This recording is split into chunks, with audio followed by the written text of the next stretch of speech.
Hi అండి. రవ్వ చేప పులుసు ఎప్పుడన్నా తిన్నారా? తినకపోతే కంపల్సరీ ట్రై చేయండి. చేపల్లో చాలా రకాలు ఉంటాయి. దాంట్లో ఈ రవ్వ చేప కూడా ఒకటనమాట. చేపలు అనేది ఆరోగ్యానికి చాలా మంచిది. దీంట్లో ఒమేగా 3 ఫ్యాటీ యాసిడ్ ఉంటుంది. అలాగే ప్రాసెస్లోకి వెళ్ళిపోతే ఆయిల్ కొంచెం ఎక్కువే పడుతుందండి. ఆనియన్ పేస్ట్, పచ్చిమిర్చి వేసుకుని కొంచెం ఫ్రై చేయిన తర్వాత టమాటా పేస్ట్ వేసి ఆయిల్ పైకి తేలే వరకు మంచిగా ఫ్రై చేసుకోండి.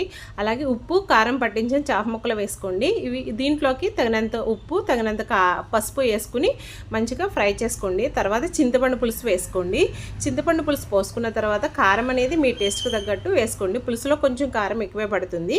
ఆ తర్వాత దీన్ని ఒక పక్క ఉడికించుకోండి. ఇక్కడ మసాలా ఇంపార్టెంట్ అండి. అల్లం వెల్లుల్లిపాయలు 2 స్పూన్లు, ధనియాలు 1 స్పూన్, జీలకర్ర 4 లవంగాలు, కొంచెం హాఫ్ స్పూన్ గసగసాలు ఒక యాలకేసి మెత్తని పేస్ట్లా చేసేయండి. ఈ పేస్ట్ని తీసుకెళ్ళి ఉడుకుతున్న చేప పులుసులో వేసేయండి. మంచి టేస్ట్ వస్తుంది. అలాగే చిక్కదనం వస్తుంది. తగినంత కొత్తిమీర వేసుకోండి. ఆయిల్ పైకి తేలే వరకు మంచిగా ఉడికించుకోండి. అంతేనండి.